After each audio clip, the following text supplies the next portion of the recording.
اور ممبئی کے آزاد میدان سے اس وقت لائیو یہ تصویر آپ لوگوں کے ساتھ ہندوستان لائیو پر دکھا رہے ہیں، جہاں سے جمعیت علماء کے صدر مولانا ارشد مدنی کا اب خطاب ہے.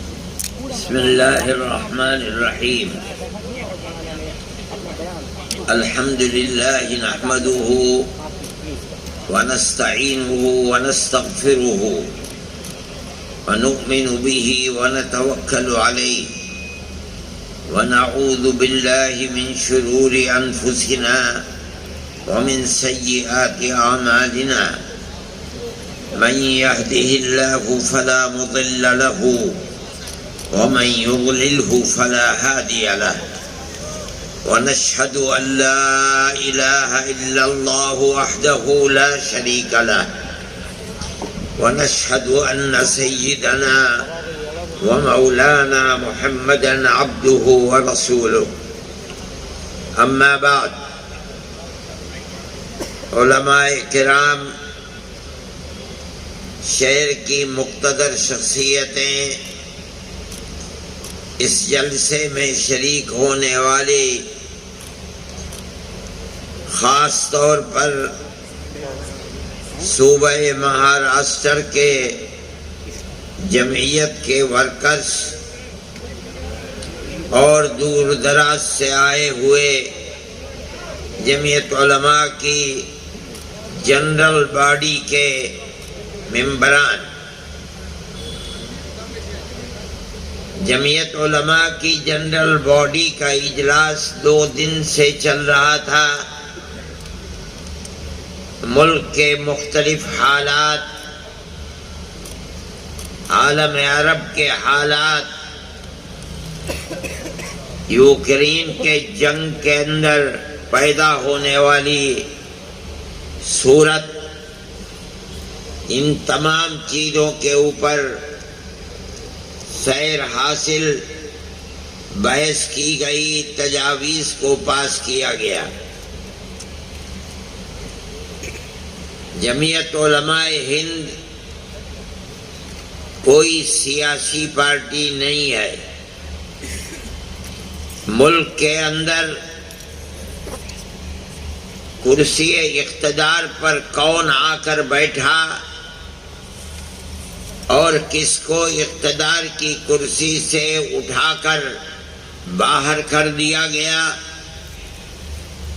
جمعیت علماء ہند کو اس سے کوئی تعلق نہیں ہوتا.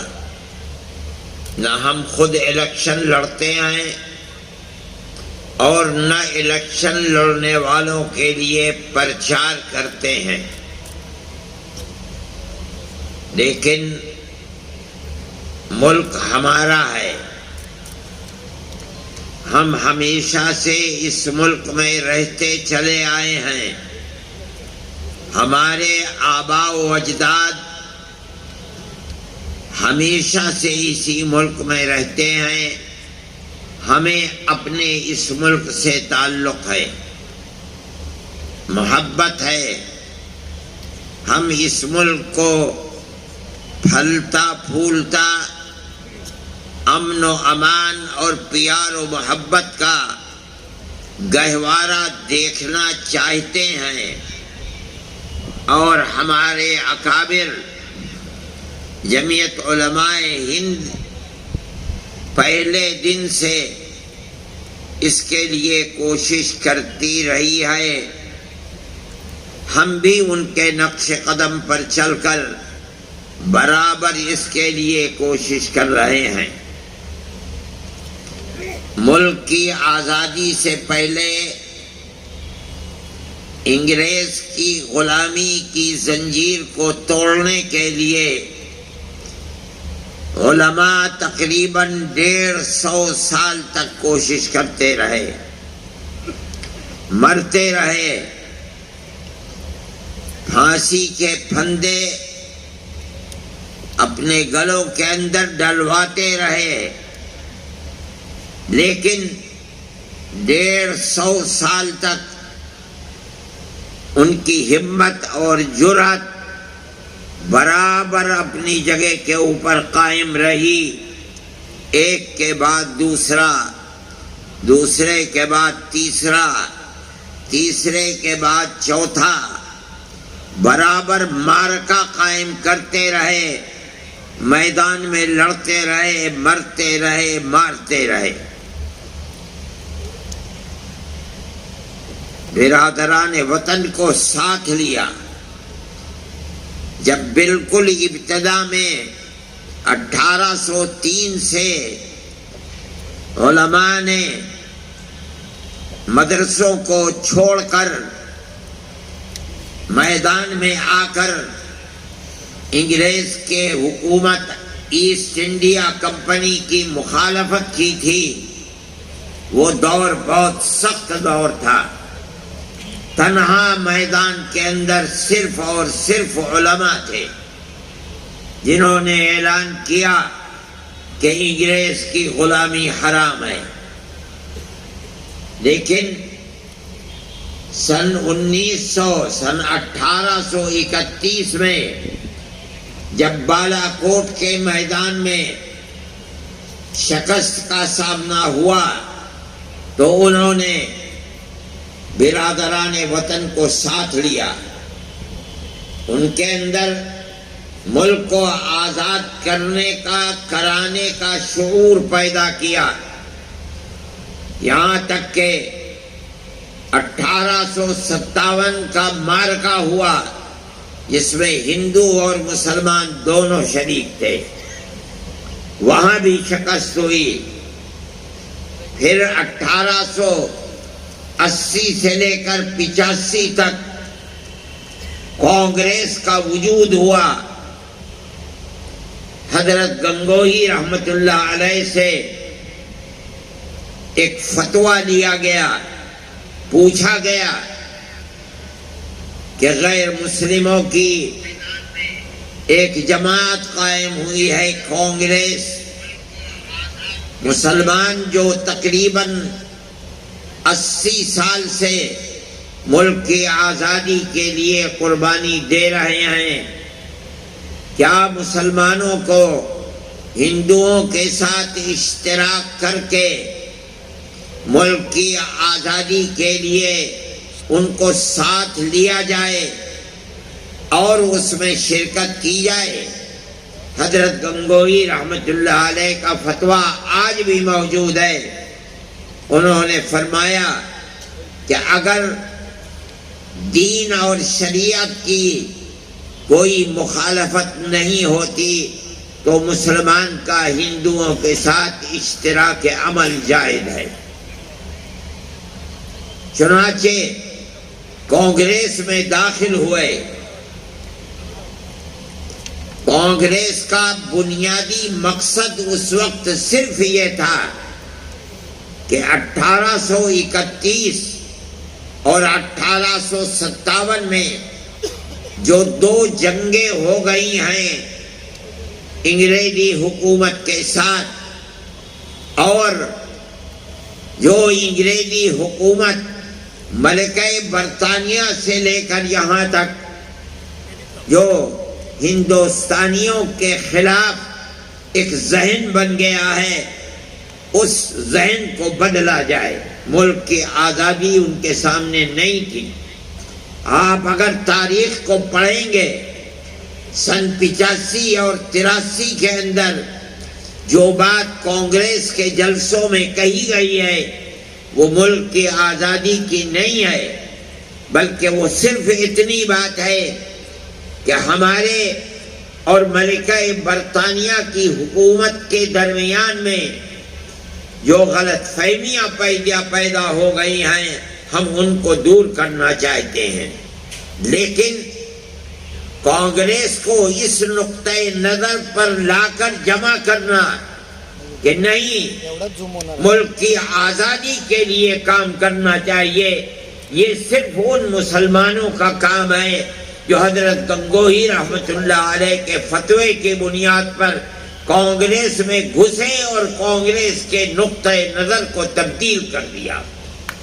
برابر یہ چیز چلتی رہی اور جمعیت علماء اپنا کام کانگریس کے اندر گھس کر کرتی رہی۔ یہ علماء کا کردار ہے اس ملک کی آزادی کے لیے۔ لیکن کوئی پلیٹ فارم علماء کا ایسا نہیں تھا کہ جس کے اوپر دوڑا جائے. یہاں تک کہ حضرت شیخ الہند رحمۃ اللہ علیہ جو آزادی وطن کے لیے انگریز کی مخالفت کی آگ ان کے سینے کے اندر تھی، انہوں نے پروگرام بنایا کہ ہم شمالی ہندوستان سے آزاد قبائل سے اپنی جماعت کو متحد کر کے وہاں سے انگریز کے خلاف جنگ کریں گے. اور وہاں قریب افغانستان تھا جو آزاد ملک تھا، ہم اس کی مدد لیں گے. اور ترکی کی خلافت اسلامیہ تھی، اس سے ہم مدد لیں گے. ایک مدرسے کا آدمی ایسا پروگرام بنا کر ملک کی آزادی کے لیے کام کرے، یہ بڑی عجیب و غریب چیز تھی.